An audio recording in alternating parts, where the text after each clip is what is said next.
Hello साथियों, मैं अमरदीप कादियान। नमस्ते, प्रणाम, सलाम वालेकुम, सत श्री अकाल, जय मसीह की, राम राम जी, जय माता की, जय हिंद, जय भारत। साथियों, आपका स्वागत है डिसेंट फैमिली में।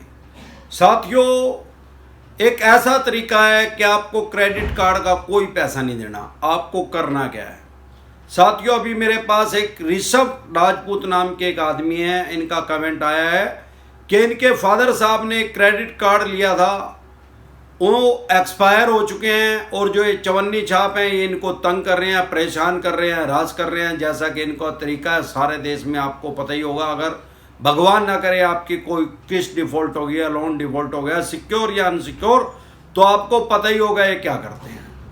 उनको डराया और धमकाया जा रहा है, उनको बोला जा रहा है कि पैसे दे। वो कह रहे हैं मेरे फादर साहब की डेथ हो गई है, तो उस बात को कंसिडर नहीं कर रहे, वो मान नहीं रहे हैं। वो कह रहे हैं तो पैसे दे, नहीं तो जेल में जाना पड़ेगा।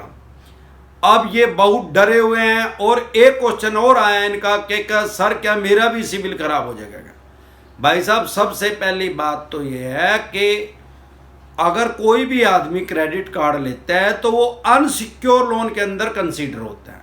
मतलब अनसिक्योर लोन कोई भी होता है, उसमें कभी भी कोई भी बैंक या एनबीएफसी कंपनी गारंटर नहीं लेती।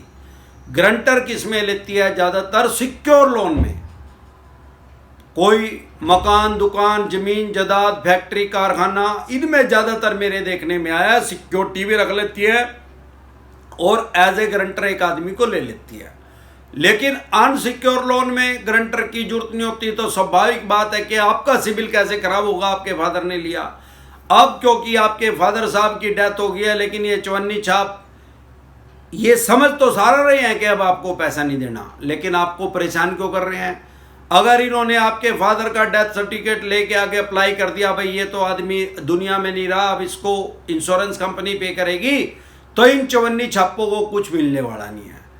अब क्योंकि आपका 2-3 साल हो गए होंगे आपके फादर को डेथ हुए या पैसे भरे हुए, आप ये सोच रहे हैं कि यार जितने पैसे दे देंगे इनकी 30-35% तक कमीशन हो जाती है। ये सोच रहे कि 10-20 हज़ार रुपये हमारे ही बन जाएंगे। ये कारण है कि आपको परेशान और हरास कर रहे हैं। आपके लिए डिसेंट एडवाइस दिया है, सबसे पहले आप एक काम करिए, अपने पापा का डेथ सर्टिफिकेट लेके और 2 आदमी गवाह, अगर हिंदू है, ये नियम है हमारे देश का, अगर हिंदू है, हिंदू प्रथा में क्योंकि आदमी का अंतिम संस्कार किया जाता है, उसको जला दिया जाता है, तो 2 गवाह ऐसे जो ये कहेंगे कि हाँ भाई इस आदमी का ये नाम था, फलाने दिन इसकी डेथ हुई थी और मेरे सामने इसका संस्कार किया गया था, इसको जलाया गया था, वो 2 गवाह चाहिए। अगर आप मुस्लिम हैं या कोई भी आदमी मुस्लिम है तो उसको भी 2 गवाह चाहिए। वो 2 गवाह ये कहेंगे कि भाई मेरे सामने इस तारीख को ये आदमी अल्लाह मियाँ को प्यारा हो गया था, अल्लाह ताला को, और इस आदमी को इस डेट को सुपर्दे खाक किया गया था, मेरे सामने जमीन में दफनाया गया था। वो 2 आदमी अपना एफिडेविट देंगे वहां पे बैंक एनबीएफसी कंपनी में जाके। ऐसे ही अगर आप क्रिश्चन है, क्रिश्चनों में भी दफनाने का रिवाज है, लेकिन उनके लिए भी 2 गवाह चाहिए। ये नियम है हमारे देश का। अब आप क्योंकि हिंदू हैं तो आपको 2 गवाह चाहिएंगे। एक अपने पापा का डेथ सर्टिफिकेट ओरिजिनल, डुप्लीकेट नहीं लेंगे, फोटोकॉपी नहीं लेंगे। वो उसके साथ एक सिंपल लेटर लिखें कि मेरे पापा का नाम यो था, मेरे दादाजी का नाम यो था, ये हमारा एड्रेस है, ये हमारा मोबाइल नंबर था मेरे पापा का, ये हमारा क्रेडिट कार्ड का नंबर था, इतने का हमारा क्रेडिट कार्ड था, आपके बैंक से था, इतनी तारीख को ये इशू हुआ था, इतनी तारीख तक मेरे पापा ने पैसे भरे, इसके बाद मेरे पापा की डेथ होगी। उसमें ये भी मेंशन कर दें अगर मान लो आपके पापा की डेथ होने से पहले भी कुछ किस्तें रही थी पेंडिंग या डिफॉल्ट की श्रेणी में थे, फिर भी आपका कुछ बिगड़ने वाला नहीं है, क्योंकि आपके पापा के पास कोई भी बैंक का कर्मचारी, अधिकारी या कोई भी दुनिया की कोर्ट का आदमी या पुलिस वाला वहां पे उनके बयान लेने नहीं जा सकता, ना ही उनसे पैसे लेने के लिए जा सकता है जहां पे वो चले गए हैं स्वर्ग में। तो आपको क्या करना है, सारी डिटेल में लिखना है जी इतनी किस्तें डिफॉल्ट हो गई थी, उसके बाद मेरे फादर साहब एक्सपायर हो गए, मैंने डेथ सर्टिफिकेट लगा दिया, साथ में 2 एफिडेविट लगा दिया, स्टाम्प पेपर लगा दिया, एफिडेविट नोटरी करवा के कि मेरे पापा एक्सपायर हो गए 2 आदमियों के, और मैं अपना भी हल्फिया बयान आपको दे रहा हूं। तो जो लोन सिक्योर था, जो मेरा क्रेडिट कार्ड का इंश्योरेंस था मेरे पापा का, उससे पैसा इंश्योरेंस कंपनी से रिकवर किया जाए। बस इसके अलावा आपको कुछ नहीं करना, वो दे के आ जाए। कई बार ऐसा होता है कि ब्रांच हेड जो होता है वो वर्बली बोल देता है कि इंश्योरेंस तो था ही नहीं। अरे भाई साहब, इंश्योरेंस नहीं भी था फिर तो उसको बोलो भाई लिख के दे, भाई इंश्योरेंस नहीं था तो लिख के दे इस बात को। मैं तो आपके पास आया हूं, मेरे फादर साहब नहीं रहे, डेथ सर्टिफिकेट है, ये 2 आदमी खड़े हैं, आप कह रहे हो पैसे देने पड़ेंगे तो लिख के दे दे भाई, इंश्योरेंस नहीं था उसका क्रेडिट कार्ड का। और मैं एक बात और कहता हूं, अगर वो लिख के ना दे और ये चवन्नी छाप आपको परेशान करे तो आप कंज्यूमर कोर्ट में भी जा सकते हैं और एसपी साहब के पास भी इनकी रिटर्न में शिकायत दे सकते हैं। उसके अलावा चाहे वैसे तो लोन सिक्योर सारे होते हैं, मैं कह रहा नहीं भी था, अरे जो नहीं भी था तो भी आपकी कोई लायबिलिटी नहीं है, कोई रिस्पॉन्सिबिलिटी नहीं है वो पैसा पे करने की अपने पापा का। क्यों? क्योंकि वो अनसिक्योर लोन था भाई साहब, आपको इसमें गारंटर थोड़ी बन रहे थे। अगर एज ए गारंटर आप होते और आपके फादर साहब नहीं रहते तो आपकी पूरी लायबिलिटी थी, पूरी रिस्पॉन्सिबिलिटी थी, आपको पैसे देने पड़ते, आपका सिविल भी खराब होता ना आप देते तो। लेकिन इसमें आपकी कोई लायबिलिटी, कोई गारंटी आपकी नहीं है, तो आपको कोई पैसा नहीं देना, उसको ब्रांच हेड को रिटर्न में दे कि भाई चाहे नहीं भी इंश्योरेंस था, आप मेरे से पैसा नहीं मांग सकते, इन चवन्नी छापों को पीछे हटा, नहीं तो मैं कंज्यूमर कोर्ट में आपको भी पार्टी बना दूंगा।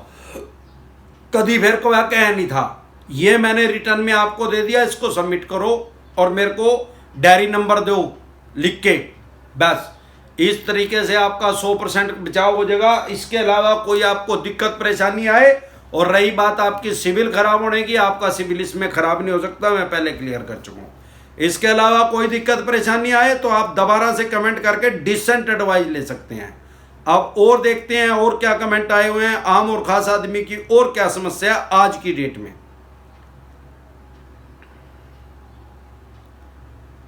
अरुण कुमार, सर जी नमस्ते। सर जी मेरा अनसिक्योर लोन है, दिल्ली हाई कोर्ट का एडवोकेट का फोन आया है, हम 138 का केस लगा रहे हैं, सर मेरे पास पैसे नहीं है, सर मैं क्या करूं? अरे भाई साहब, ये तो चवन्नी छाप हैं जो ये बकवास कर रहे हैं। एडवोकेट चाहे कोई हो भी किसी बैंक एनबीएफसी कंपनी का, उसके पास कोई राइट्स, कोई अधिकार नहीं आपके पास फोन करने की। उसको बोल नोटिस दे यार, ऐसे बिना नोटिस के। पहली बात तो 138 का क्या सिविल का केस भी नहीं कोई किसी को ऊपर कर सकता बिना नोटिस दिए। और दूसरी बात, अभी माननीय सुप्रीम कोर्ट की तरफ से एनपीए पे रोक है, तो किसी के ऊपर किसी भी देश के किसी भी कोने में किसी भी कोर्ट में 138 का या और भी किसी भी सिविल का केस भी नहीं हो सकता, ना ही आपके ऊपर हो सकता है। चवन्नी छाप है, बकवास कर रहे हैं, इनसे डरे घबराए नहीं। ज्यादा आपको दिक्कत परेशानी आ रही है, रिकवरी एजेंट डिसेंट एडवाइस लिख के यूट्यूब पे वीडियो सर्च करें, उसको देखें, आपको आपकी समस्या का समाधान मिल जाएगा। Mister Subhash Kohli, this is last reminder from behalf of SBI credit card. Your card outstanding is pending and payment not yet done from a long time. As per RBI guidelines, your documents forward for legal processing under section 447 IPC. Kindly visit chamber number 744, first floor, Western West, 30 Hazari court. Sir ji बताओ मैं क्या करूं? ये भाई साहब आपको कानूनी रूप से धमकी दे रहे हैं, कुछ नहीं कर सकते, आने दो। अगर आपके पास पैसे हैं, इनके पैसे दे दो। मैं हर बार कहता हूं, नहीं तो ये आपकी फाइनेंशियल डेथ कर देंगे। इनके पास एक ब्रह्मास्त्र है, उसका ये इस्तेमाल करेंगे। अगर नहीं है तो आपको इनसे डरने घबराने की कोई जरूरत नहीं है। अनसिक्योर लोन डिसेंट एडवाइस लिख के यूट्यूब पे वीडियो सर्च करके देख लें, आपकी समस्या का समाधान हो जाएगा। और अगर आपके पास बिल्कुल ही पैसे नहीं है तो इस नोटिस को फाड़ के फेंक दें। जितने और नोटिस आए सबको पाड़ के फेंक दें, क्योंकि वकील के नोटिस का जवाब देना कोई मैंडेटरी नहीं है, कोई जरूरी नहीं है। आपकी मर्जी है उसका जवाब दो, आपकी मर्जी है उसका ना जवाब दो। आप उसको अपने पास धर के रखेंगे, संभाल के रखेंगे, आप साइकोलॉजिकल प्रेशर में आते रहेंगे, मनोवैज्ञानिक दबाव में आते चले जाएंगे। एक तो आपके पास पैसे नहीं है, इन चवन्नी छापों ने पहले खोपड़ा खराब कर रखा होगा, रहा सा ये नोटिस कर देगा और जो से नोटिस आएंगे वो कर देंगे। आप उनको पढ़ोगे और ज्यादा डिप्रेशन में चले जाओगे। उसको फाड़ के फेंकते रहे, जब कोर्ट का नोटिस आएगा उसके बाद आप मेरे पास कमेंट करें, मैं आपको बता दूंगा क्या करना है। अभी इस डरने घबराने की कोई जरूरत नहीं है। और एक बात और, बहुत जगह आप ये ना सोचे यार मैं एक जगह वीडियो देखी, मैं 2 जगह वीडियो देखी, सर वहाँ ये कह रहे थे, वहाँ वो कह रहे थे। भाई साहब एक बात समझे, मैं पहले बताया था, मैं आपको एक एग्जांपल से समझाता हूँ। भगवान ना करे मैं बीमार हो गया, छोटी बीमारी होगी बड़ी होगी, अब मैं क्या करूँगा? मैं डॉक्टर तो हूँ नहीं, ना मेरी फैमिली में कोई डॉक्टर है, साथ पीढ़ी में कोई डॉक्टर तो था नहीं। अब मैं क्या करूँगा? डॉक्टर के पास जाऊँगा। पहले आदमी क्या करता है, मोहल्ले पड़ोस में छोटे डॉक्टर के पास जाता है, चाहे कोई भी हो, चाहे बड़ी गंभीर बीमारी भी, उसको पता नहीं होता ना कि मैं ज़्यादा बीमार हूँ। 50-40 रुपए की 100 रुपए की दवाई ले ली, 2-4-5 दिन दवाई बुट्टी ली, नहीं आराम होया। फिर मैं क्या करूँगा? MBBS डॉक्टर के पास जाऊँगा। कोई मेरा यार प्यारा रिश्तेदार मेरे को सलाह करे, देगा यार आराम तो नहीं रहा, वहाँ चला जा, फलाना डॉक्टर बढ़िया, मैं उसके पास जाऊँगा। अब 10-20 दिन महीना उससे मैं दवाई लूँगा। अगर फिर भी नहीं आराम होया, फिर मैं सोचूंगा यार एम्स में अपना इलाज करवाऊँ या इसका चेकिंग करवाऊँ, मेरे को है क्या बीमारी, मुझे पता लगना चाहिए, या मैं फोर्टिस में अपना इलाज करवाऊँ, मेरा हेल्थ इंश्योरेंस तो है, मैं वहाँ से कंसिडर करूँ। लेकिन अगर मैं फिर एक डॉक्टर बदलूँ, फिर एक डॉक्टर और बदलूँ, या किसी बाबा के पास जाऊँ, फकीर के पास जाऊँ, या कोई झाड़ा लगवा के आऊँ, या किसी से पुच्छा लेके आऊँ, तो इतनी देर में मेरी जो बीमारी है वो गंभीर रूप धारण कर लेगी।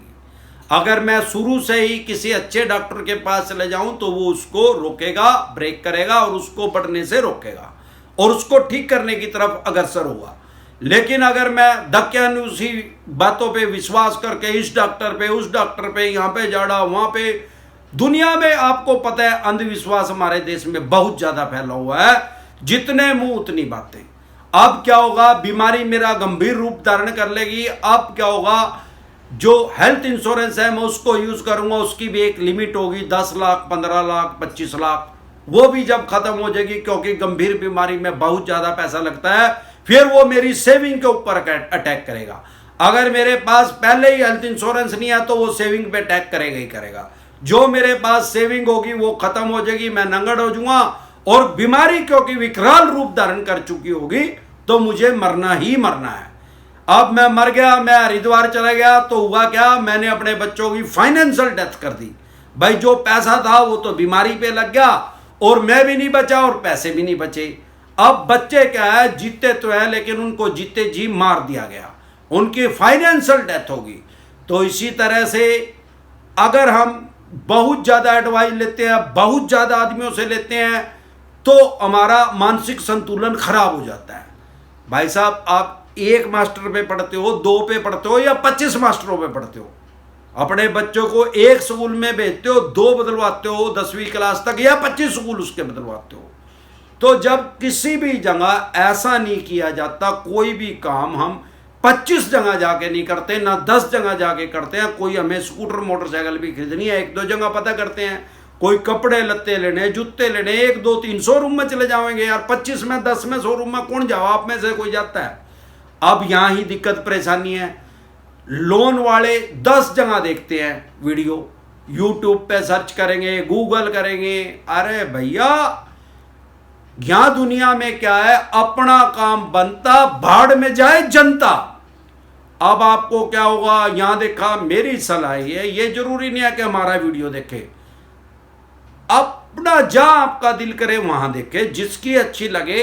अरे यार सुन ले यार, सुनकर अपना दिमाग भी तो यूज करो ना। लेकिन मेरी सलाह है कि 5-10 आदमियों की वीडियो को ना सुनो, क्योंकि कोई कुछ कह रहा है, कोई कुछ कह रहा है, कोई कुछ कह रहा है, किसको तो पूरा ज्ञान ही नहीं है, वो तो अधूरे ही ज्ञान पेल रहा है।